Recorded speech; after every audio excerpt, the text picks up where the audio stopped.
for the 1 o'clock news.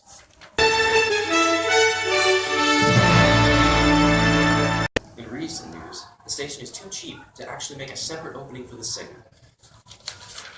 I'm getting reports that there's something going on at the courthouse. Rachel Tarugi, our on-field reporter, is there right at the moment. To you, Rachel.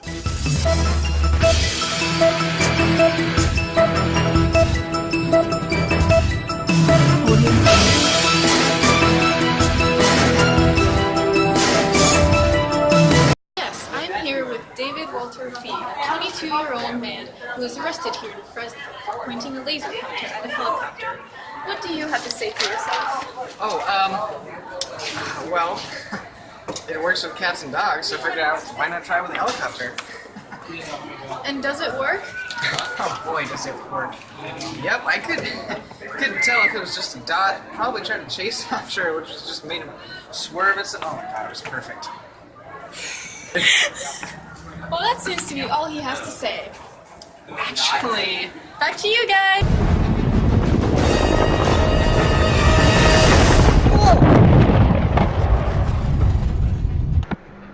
While the helicopter from this clip occurred in Korea, and not Fresno, the pilot that Mr. Thay was playing with was blind for 4 periods of time because of the laser pointer.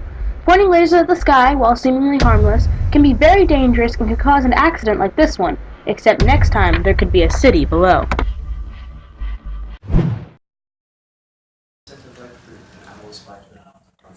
Hey, dude, we're on. Mr. Fee will be serving 2 years in federal jail. In state news, high school student Kyle Bradford, who was 13, got detention for sharing his chicken burrito in California. Quite traumatizing, the school is claiming that he's got detention because they were afraid that his friend, who was only getting a cheese sandwich he did not like, would be allergic to said chicken burrito. Because, high school students can't tell what they're not supposed to eat. Now Rachel, a totally different Rachel, one completely unrelated to the other Rachel, with the weather. So, it's dry and hot, so don't die. Thanks for the news, Rachel. In recent news, a man in Australia walked into a secure area in an airport, distracted by his iPad, and is labeled a terrorist immediately. The entire airport had to be evacuated, with different passengers having disrupted flights for up to an hour and a half. The man was not prosecuted. In Middleton, Pennsylvania, George Beard fired a gun into his neighbor's house because it was the only way he knew how to unload his gun. After a search of Beard's house, police also found a .357 revolver, a 12-gauge double-barreled shotgun, and an M77 long-range rifle.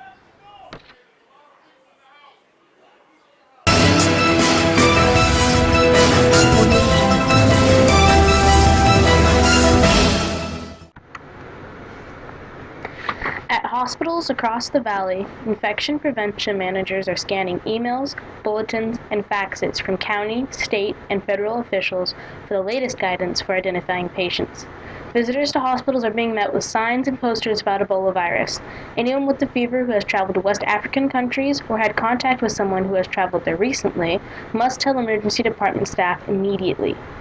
St. Agnes Medical Center in Northeast Fresno has sent staff to preparedness events and conferences, the latest one on Thursday. And on Friday, staff at Adventist Medical Center in Hanford held an Ebola drill. It went very well, and we're going to continue to do more of these, said Kathy Pelusko, Director of Infection Prevention and Control for Adventist Health Central Valley Network. But news this week that a Dallas hospital failed to admit a man who later tested positive for Ebola has cast doubt nationwide on hospitals' ability to handle patients. California's 2 senators, Barbara Boxer and Deanne Feinstein, urged hospitals in the state Friday to make sure their staffs are fully trained to identify and treat Ebola patients. We're getting breaking news reports of Ebola coming to Fresno after a newscaster takes a recent trip to Texas. His name was Dear God, I have Ebola.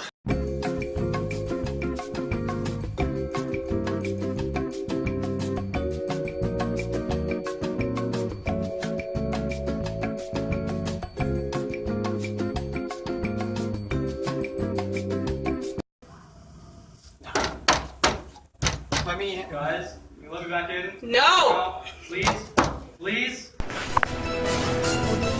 Coming up next, why Alex Solo Cup is a double threat, He spreads Ebola and owns a laser that he may end up pointing at the sky. What do Fresno officials say? Who knows and who cares at 9.